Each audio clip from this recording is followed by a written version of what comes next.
அன்னை தமிழுக்கும் அருமை தமிழருக்கும் அநேக கோடி வணக்கங்கள். இன்று கோரப்பிடிகளில் நீரின் குரல் வளைகள் என்கிற தலைப்பில் சில தகவல்களை உங்களின் மேலான கவனத்திற்கு வைத்து விடைபெற விரும்புகிறேன். இன்றைக்கு நமது நீர்பாயும் ஆறுகள் அதனுடைய நிலைகள் எல்லாம் மனித தாக்குதல், கழிவு தாக்குதல், இயற்கை தாக்குதல் என்கிற மூன்று பெரும் தாக்குதலுக்கு உள்ளாகி படு பரிதாபமான நிலையை அடைந்திருக்கிறது என்பதுதான் நிதர்சனமான உண்மை. உதாரணமாக வைகை ஆற்றை பற்றியும் அதனுடைய இன்றைய பரிதாப நிலையை பற்றியும் நாம் இன்று பார்க்கலாம். வைகை, வேகவதி, கிருதமலை, சிவகங்கை, சிவஞான தீர்த்தம் என பல பெயர்களால் வைகை அழைக்கப்படுகிறது.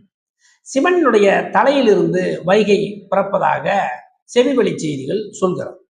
மெசபடோமியா, நைல் நதி, சிந்து சமவெளி நாகரிகத்தை போலவே கீழடி, நத்தம் போன்ற சங்ககால நாகரிகத்திற்கு வைகை மிகவும் அடிப்படையான ஒன்றாக இருந்திருக்கிறது என்று பல செவிவழி செய்திகளும் பல தகவல்களும் நமக்கு வந்து சேர்க்கிறது. இது 1959களில் காமராஜரால் கட்டப்பட்டது. 71 அடி உயரமுடைய இந்த அணை 258 கிலோமீட்டர் நீளமுடையது. மேற்கு தொடர்ச்சி மலையில் பிறப்பது, மேகமலை, வெள்ளிமலை சிகரத்தில் உருவாவது, அம்மாகஜம், கூட்டாறு ரெண்டும் சேர்ந்து வருசநாடு பள்ளத்தாக்கின் வழியாக மதுரையை நோக்கி பாய்கிறது. வங்காள விரிகுடாவில் கலக்கிறது. இந்த ஆறு தேனி, திண்டுக்கல், சிவகங்கை, ராமநாதபுரம் விவசாயத்திற்கு அடிக்கட்டையாக இருக்கு. பல கோடி மக்களினுடைய தாகத்தை தீர்க்கிற இந்த வைகை 1990களில் இருந்து நீர் மின் நிலையம் ஒன்று இங்கு மிக விரிவான செயல்களை செய்து கொண்டு நீர்மின் சக்தியை உற்பத்தி செய்கிறது. அப்பேற்பட்ட தொன்மையான பழமையான மிகவும் பயனுள்ள இந்த வைகை மனித தாக்குதலுக்கு உள்ளாகிறது என்பது மிகவும் கவலைக்குரிய ஒன்றாகும். நிலத்தின் மீது மனிதனுக்குள்ள மோகம், பண வேட்டைக்காக மனிதன் செய்கிற யுத்தம் என்ன ஆகிற்று என்றால் ஆற்றினுடைய இருபுறமும் மிகப்பெரிய ஆக்கிரமிப்பை செய்துவிட்டது.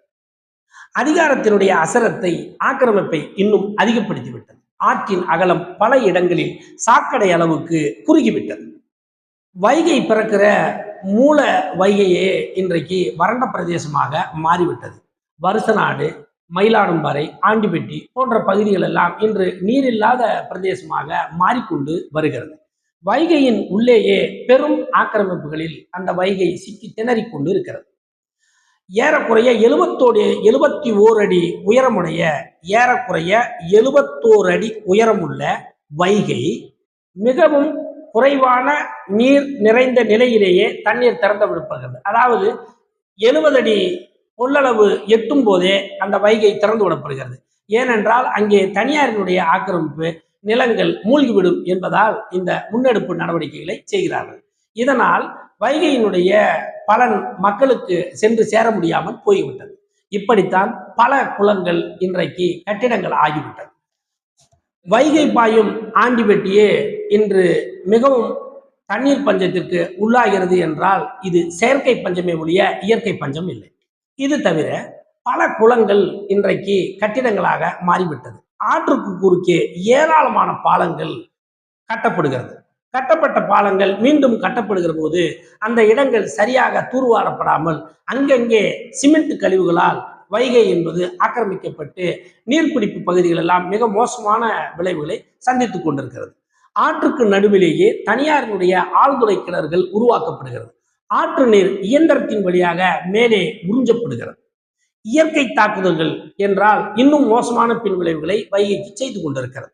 வைகையினுடைய ஆற்றின் ஓரத்திலும் ஆற்றின் நடுவிலும் கோரை பூக்களினுடைய பெருக்கம், நெருஞ்சிக்காடுகளினுடைய அடர்த்தி, கருவேல மரங்களினுடைய பரவல், இது எல்லாம் நீரின் ஓட்டத்தை தடுத்து நிறுத்தி மோசமான பின்விளைவுகளை வைகைக்கு செய்து கொண்டிருக்கிறது.